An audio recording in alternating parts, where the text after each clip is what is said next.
there are three of us presenting, although we do have another sneak member of our team also in the room. So you can see my screen. Give me a wave if you can see it. Yep. Cool. Yes, all right. Yep. Yeah, great. Ngā mihi nui kia koutou, ko Cheryl Doig tōku ingoa. My name's Cheryl. I live in Christchurch, New Zealand, and we'll talk about that a little bit later. I work as a leadership futurist. I have my own company called Think Beyond, and I have come from an education background, but my work is in strategic foresight, futures thinking, and futures literacy. And so it's my pleasure to be part of this amazing panel of three, talking to you a little bit about what we've been doing. And I'm going to hand over to Ben. Right. Yeah. Hi, everybody. So I'll tell you a little bit about the experience that I've had as I got into futures thinking, and it's really thanks to a few folks. Cheryl Doig, obviously, on line right now. But actually, I run a business called Hamilton Jet. We're a marine propulsion system manufacturer. About 450 people, about 50 of those overseas. And we're a technological business. We make hard products and software products, and we are very much influenced by the trends of the future. So I actually started thinking about exponential change and the way that our future as a business is going to be about a year ago, as I started to understand some of the driving forces for that, using the help of a lady called Kyla Colbin, who runs a company called Beaumont here in New Zealand. On some training she did, I met the other person who's online, Bree. She's a young technologist and works in technology companies and such like. So we kind of met on this training course and heard about futures thinking. And Bree happened to know Cheryl, knew that Cheryl was a futurist and was able to pull together groups of people to learn the techniques and processes. And I just thought, what a great thing to do, not just from a learning point of view, but I always like to meet new folks and build networks, and I'm always up for a beer in the evening. So we ended up doing this piece of work with Cheryl, which was an online training course from Meta Futures, Sahil Inayatollah, his curriculum, with every 2 weeks meeting together and practicing the tools and techniques, basically. I found a few people that from my network in to join the group. Bree did the same. We ended up with I think it was about 10 people, Cheryl, on this training course. And, we did the training in our own time and then got back together again. But just as a group, we started to build this quite good picture of what some of our future trends were likely to be and do, and how it might influence Christchurch as a city, but in particular, my focus was on my business.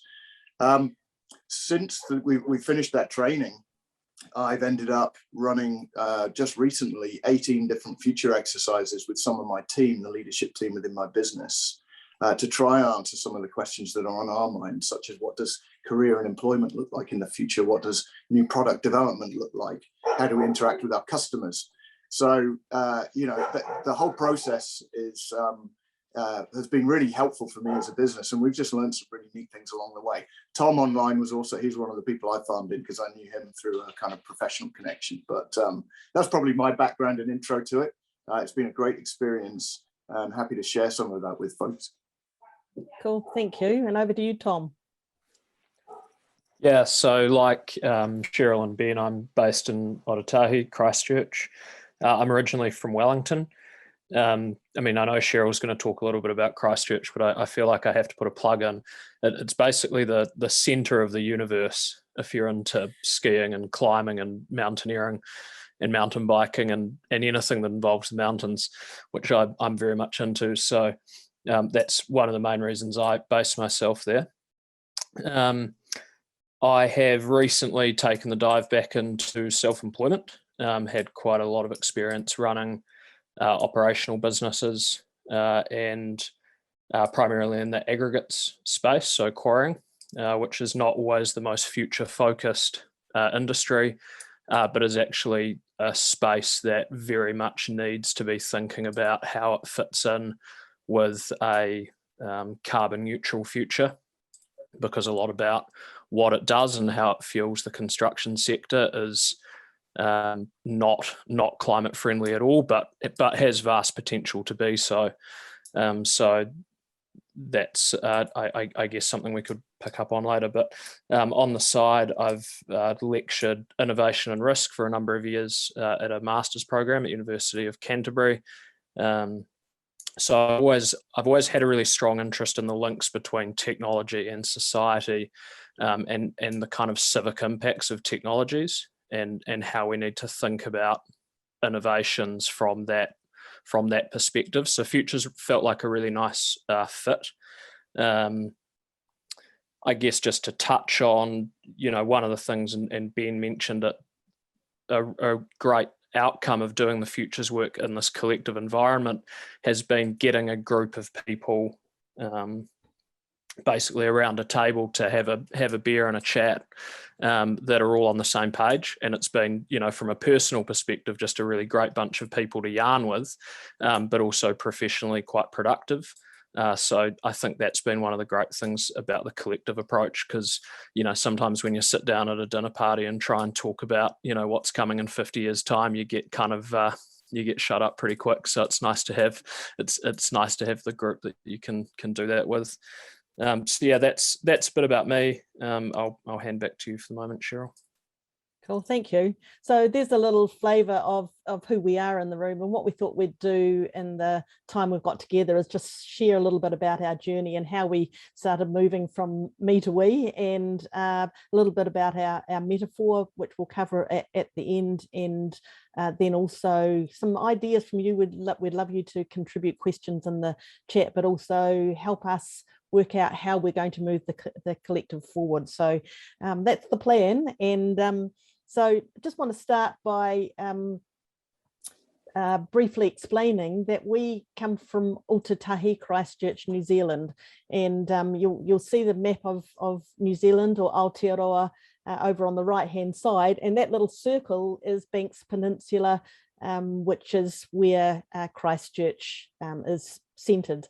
So our city, Ultitahi, Christchurch, is the place of Ngāi Tahu, our host tribe, Maori tribe of New Zealand, and in particular paying homage to Ngāi Tuahuriri, who are the people of the place that I'm currently sitting in the central part of Ultitahi, Christchurch.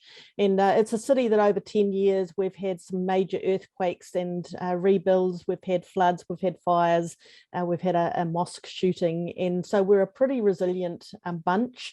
So it's in that sort of space that we came to the world of COVID. And last year, when we had our first lockdown here, I was lucky enough to be online and saw the work that Sahil had put up in terms of his Meta Future course, as Ben mentioned. And I'd been thinking about the whole futures literacy space that comes from UNESCO and other places, and what we might be able to do to move things forward. And so I had a look at Sahil's course and thought, this would be really great to use with a group of people and help people in our city to become more futures literate. And part of that was a selfish reason of wanting to have more people locally to talk to that have some sort of background in strategic foresight and future studies. So what I did was just put it out there across my social media that I was going to sponsor 4 people to do the program, and I'd give my time to meet once a fortnight online.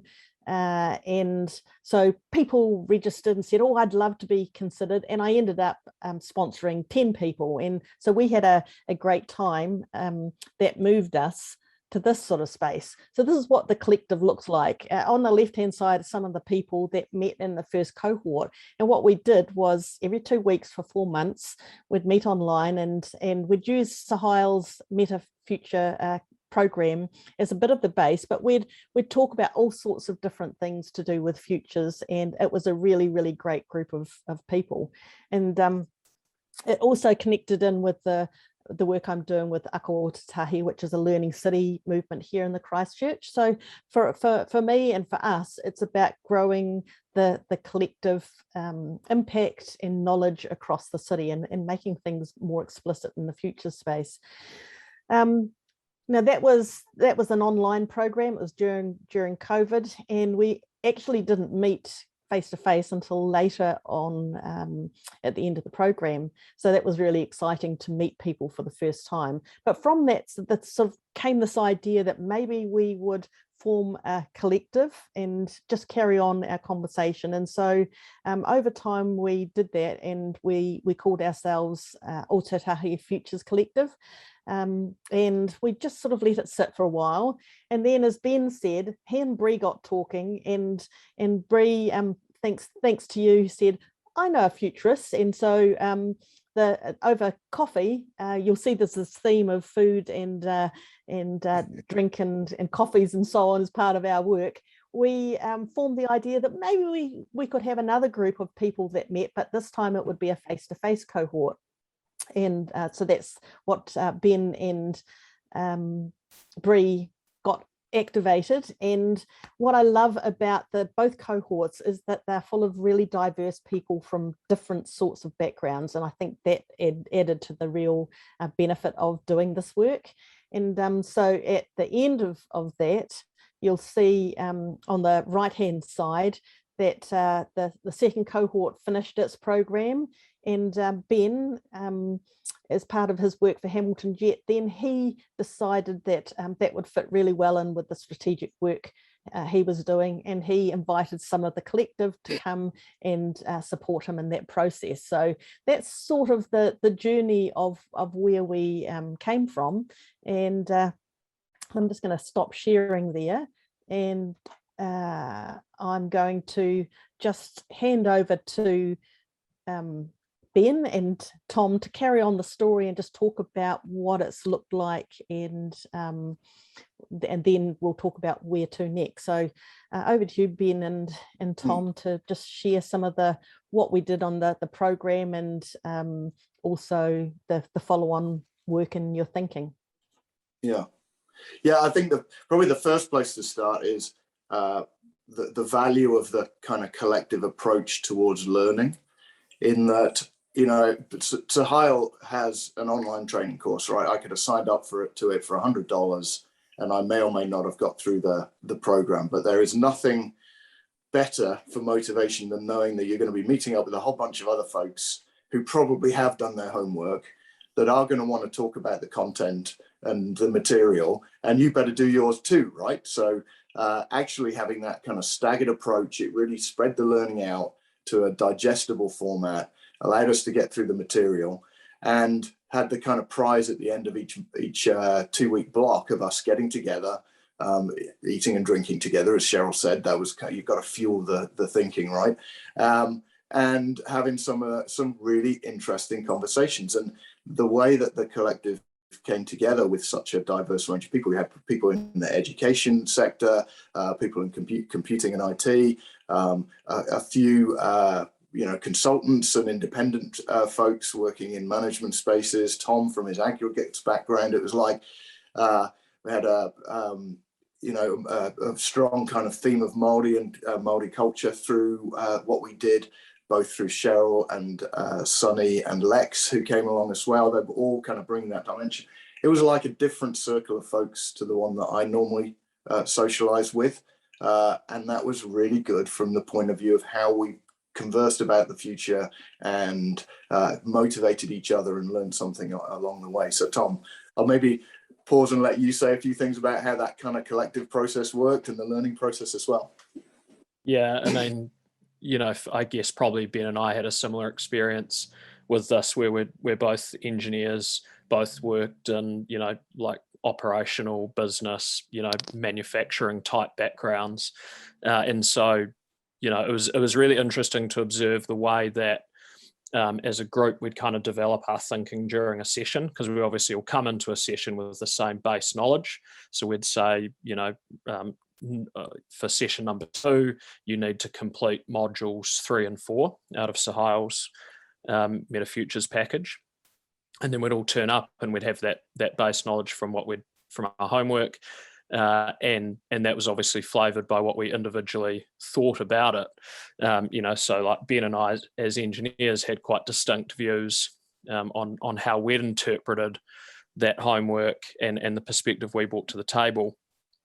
But having those different views in the room really, one, it just made for a more interesting process, because we're kind of, individually all out of our bubbles, and interacting with quite different people. I think, like there was quite a diverse mix. We had like a good gender balance. We had a mix of people from different cultures. We had a mix of people from different countries, and then lots of different vocational mix as well, which I think probably the vocational mix actually was quite a powerful one, because it's relatively easy, I guess, like we all, live pretty diverse lives, but being able to get in the room with people from different industries and who have quite different work experiences, I thought that was really valuable. And it definitely brought a lot of different perspective to the room, and insight into what different people considered to be important. For me, I've always valued technology as something that's important, but others in the room had things that were totally different, that they thought were the most important aspects of the future we needed to be considering carefully. Yeah, that's almost the mistake if you sit in your own kind of area, like we're technologists or engineers, and you think all of the vectors of change are technology, and actually it was the throwing it wide open and talking about some of the other vectors of change which really helped me, because that's not my normal natural space. So having some folks around me who almost thought the opposite, that they maybe had less connection with technological change and way more connection with social change, that was a really helpful thing. Yeah. Yeah, go ahead. Ben. No, you go. I was going to say probably the other big thing for us as a collective, and I'm sure as a group, everyone here in the conference today would probably have this experience, which is, like Futures is about thinking, but it seems to be very much about doing. And it's those exercises and working through different frameworks and different tools for thinking that really add the value and enable you to think more broadly. And I think those are hard to do on your own, whereas if you've got a group environment, it's much easier to sit around and go through the process. And obviously with that different perspectives, you get a better outcome as well. So I feel like working through the tools together was incredibly valuable. And I'd certainly encourage it to anyone who's sitting in the conference thinking about how they can learn and exercise their understanding of these tools. Yeah, and the tools are really important, but they're actually, in my mind, they're really straightforward. There wasn't too much complexity in many of them. There was one or two that were a bit abstract, but it's not just knowing what the tools look like. It's actually the experience of having used them and having spent quality time with your head in the future instead of today. Those were probably the most important aspects of what we did. And kind of moving on to the second part of what you asked me to talk about, Cheryl, the realization through the training. I had one guy from Brazil who's an employee with me here in Christchurch called Diego Muller. He was in the collective with me, as was one of our consultants, Kirsty Allett. She was also in the collective with me. So we had a couple of people who knew Hamilton Jet. We were able to talk a little bit about it, and we reflected on the fact that the power in futures thinking is being able to collect all of the bits of evidence and everybody's thinking together, including diversity of thought, which goes beyond what a traditional management team looks like. And I'm going to be honest, our company is pretty male dominated at the board level and at the senior management team level, and it's something I'm working on, but not there yet.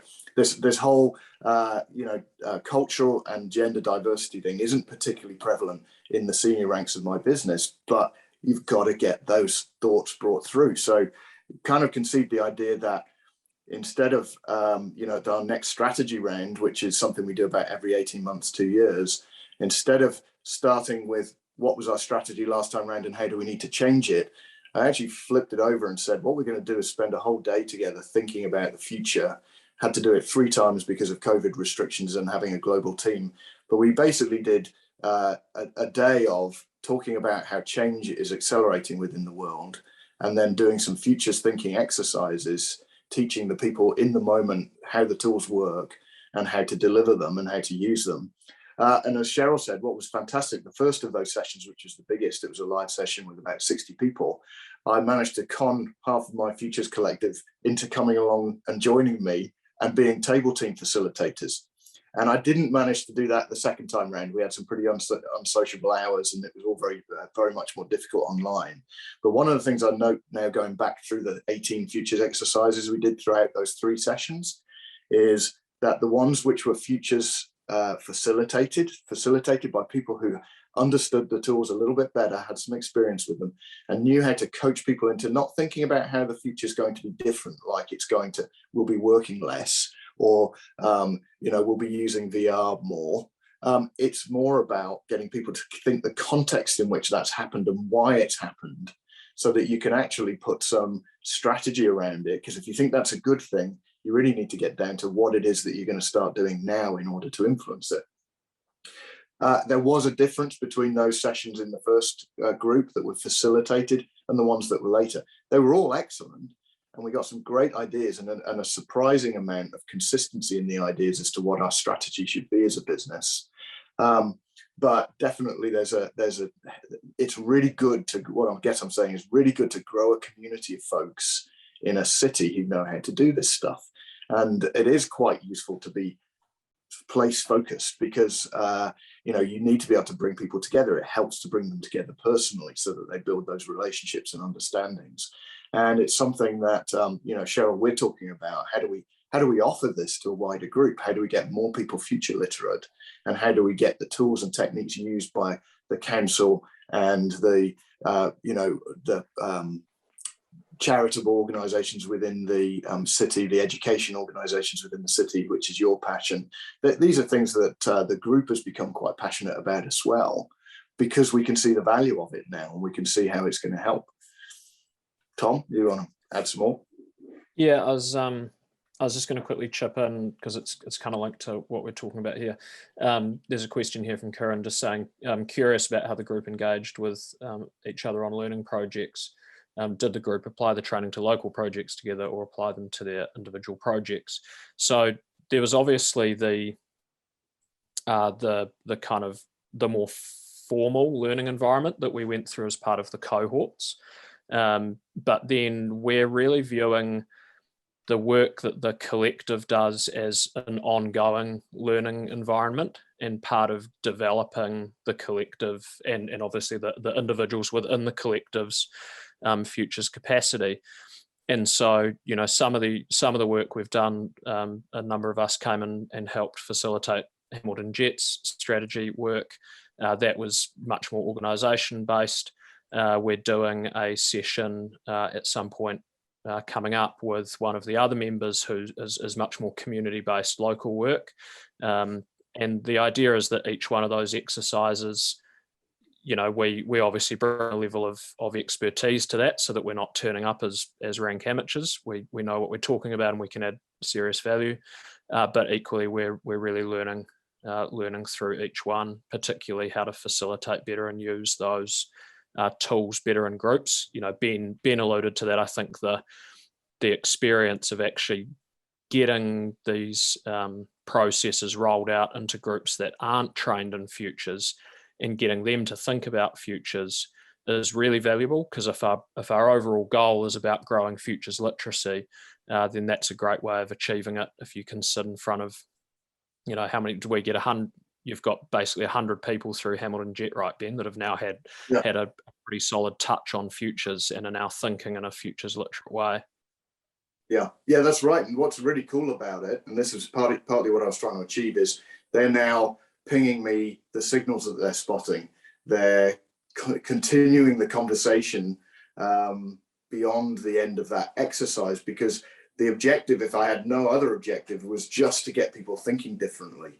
so easy in a business to think about tomorrow, today, and maybe 3 or 4 years away, but you rarely take the time to think 20 years away or 30 years away. So I think I've instilled that in the team. And what's great is now I'm having lots of little conversations with team members about that, and they feel like they're contributing and adding and joining the debate. So I guess, Cheryl, the question is, where are we heading now? And you were going to say a few words about what next, perhaps. Yeah, thank you. So to just add to that, you'll see that there are 3 of us from the collective here. How did it get to be these 3? I just put it out through the network and said, who wants to give up some of their Sunday morning and do this? And these were the 2 people that volunteered. So excellent. They're just part of a really dynamic and different team. And so yeah, we're learning on the journey. And I guess what I'll do is just I put in a couple of links into the chat. One was the Ultitahi Futures Collective, which has just got some information about our collective, but also the Maori Futures Collective, so Tokona Te Raki, which is also, it's a Ngai Tahu initiative based in Christchurch. And in our first cohort, we had Eruera Tarina, who coordinates that. And in the second cohort, we had Sunny Tataho. And so we've each time had an important part of our work, which is the Indigenous space. And they're growing some amazing tools and strategies that are outside of today's cohort. But that diversity is really important. And so I just want to before we ask you some questions, I just want to go back to the presentation again and just talk about the metaphor. So yes, we use Sahail's program as the sort of the touchstone, if you like, the backbone, but our sessions, we had 1.5 hours together, and that idea of whakawhanaungatanga, which is the bringing together and the sharing and the connecting with each other, is an important cultural part of our work. And so sharing food and drink was part of the mahi of the work that we shared, but also people bringing their different viewpoints and an opportunity for me to share some of my tools and strategies that I use that are quite different because they've grown in the New Zealand space. So one of our team members said, oh, look, cool, can I design a logo for Ultitahi Futures Collective? Go for it. When we finished the first cohort, we met online with Sahail, and he challenged us in terms of what was our metaphor for our group. And so our metaphor is a braided river. We live on the Canterbury Plains, and so braided rivers are a feature of our place. And you'll see if you read about the metaphor, it's about all the different parts, the different channels that sometimes members of our group will converge and do some work together in the fast current, and sometimes people will move out to the edges, and that's all good.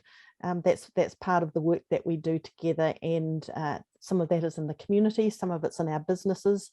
We don't have specific joint projects that we're doing together, but we come together, and as Ben has indicated, and we've got one coming up that's more in the community space. In a couple of weeks, for the first time, both cohorts are coming together to be the next branch of the Ultitahi Futures Collective, and look at ways that we can work together across the country, across the world, to improve our own thinking. So that's the next stage that we're at. And so for us, the conversation from here, would love for you to share your ideas and keep asking questions. We're at the next stage of our development. We will be moving beyond our own city, but it's great to have a group of people that we can talk to on a regular basis. And we're interested in growing our practice and other models that are like this around the world. But also, if we were looking at a citywide, perhaps, or localized futures micro-credential that wasn't part of necessarily a big qualification, what that might look like. And so I'm just going to stop sharing the screen, and I guess that was our challenge, and the information we'd love you to contribute to about questions, but also the where you can see us heading next. So just going to open it up for your questions and comments.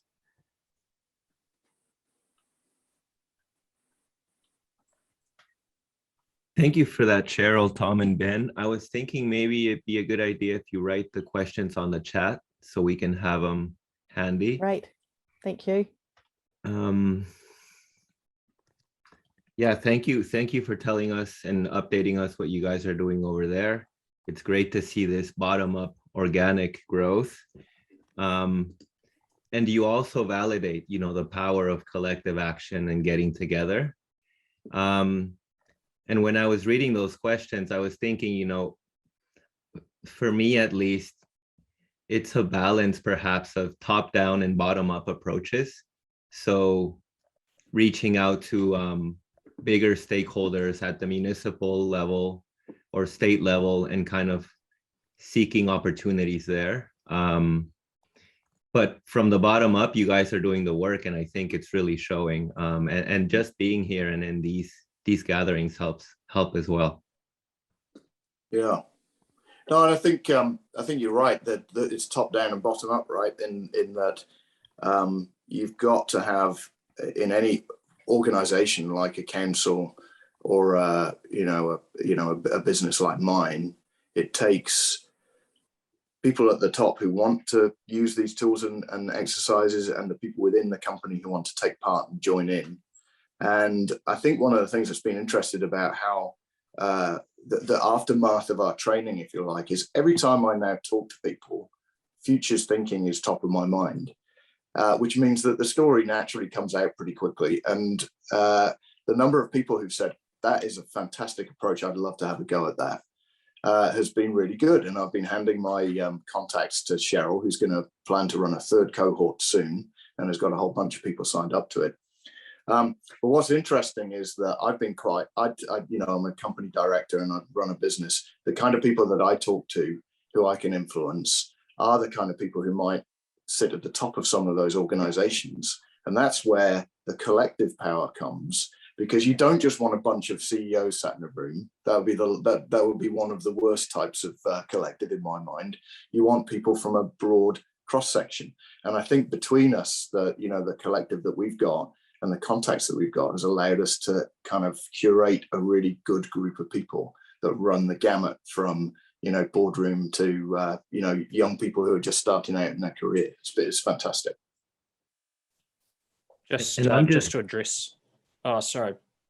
Go ahead, Tom. No worries. I was going to say there's a question from Peter around use of systems dynamic modeling. No, we didn't explicitly run through that. You can, if you have a look through Sahil's kind of work, you can see the way his stuff's structured. It's pretty broad and similar to the systems dynamic modeling, and does look at a kind of systems-based approach in general. Interesting question from Nancy just around, she's highlighted that one of the issues for local governments in the US is who convenes efforts. So with the point that local governments are very resource limited. So in New Zealand, there's an interesting process going on that Cheryl might be able to talk to in more detail, but effectively the major government departments have been mandated to put together a long-term insights briefing, which is basically what are the big meaty issues that New Zealand is going to face over the next 30, 40 years. And so there's definitely a big top-down push over here for our public sector to be having that sort of thinking. The challenge is how they deliver. And so that's where we're seeing an opportunity for groups like the collective to be part of those conversations and helping to provide the expertise for the departments to have the right type of thinking in the room. Yeah, I just think to follow on from that, the insights briefing, the first round is due halfway through next year. And so each government department is generally doing its own thing. Some are doing some collaboration, but I think there is definitely a chance for us to provide input and support people at that space, because in some government departments, they have good expertise in strategic foresight, and others, it's just been delegated to someone who's a young policy analyst who's just beginning their career, and it's not seen as important. So how we do that is over time, and watching and seeing what each of the government departments comes up with and how they manage that process. So it's definitely we want to influence in that space. The other question from Nancy was about micro-credentials. So again, this fits in with my wider work with the Learning City, Ultitahi Learning City Christchurch, where we've got a focus on growing micro-credentials. And in New Zealand, micro-credentials in the formal setting are through New Zealand Qualifications Authority, Tertiary Education Committee. So they're the formalising places where you would get your credentials accredited.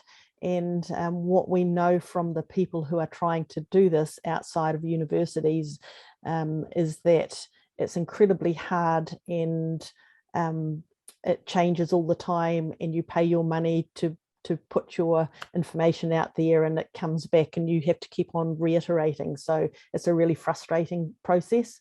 And what we have been talking about in terms of micro-credentials is letting that system carry on and do its work, but how might we develop micro-credentials that are in a completely new space and don't rely on the formal traditional ways of developing micro-credentials.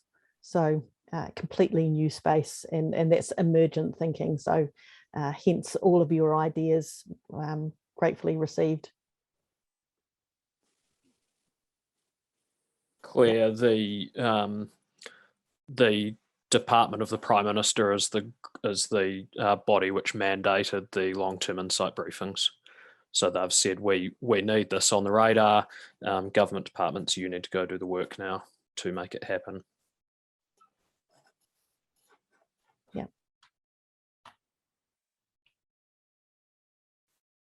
I was going to say as well, there's I guess for the collective, there's a motivation around I guess there's always a tension when you're a collective, as you want to make sure that you've got members who are representative of what you want to be, and so there's a bit of a quality control piece, I guess, and that's where there's some motivation for us to think about how you have a credential around that membership, if you like, while acknowledging that not everyone's going to be in the main flow all the time.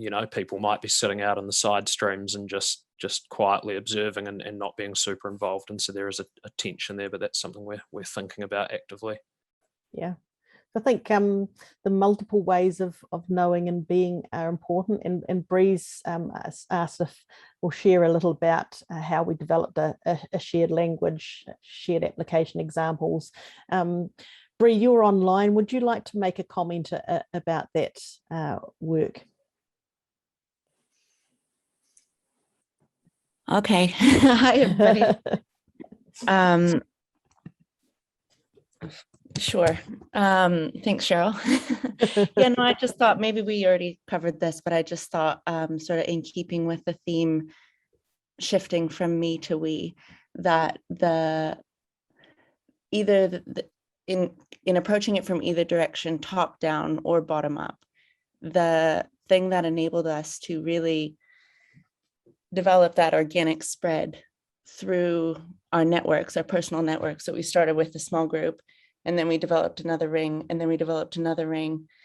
And that's the thing that's giving us momentum and growing a futures literate city, which is Cheryl's original goal. And I think one of the contributing factors to that was developing a shared language around the futures toolset. and not just the tool set, but also applicable examples in our nation and in our different businesses. So Ben mentioned at the beginning that we had a wide range of industries represented, and the value of having a really casual group of high-powered thinkers sitting around a table discussing the tools, but sharing the applications from their own industry and their own businesses, developed that common foundation where we were able to then challenge each other, which is always important.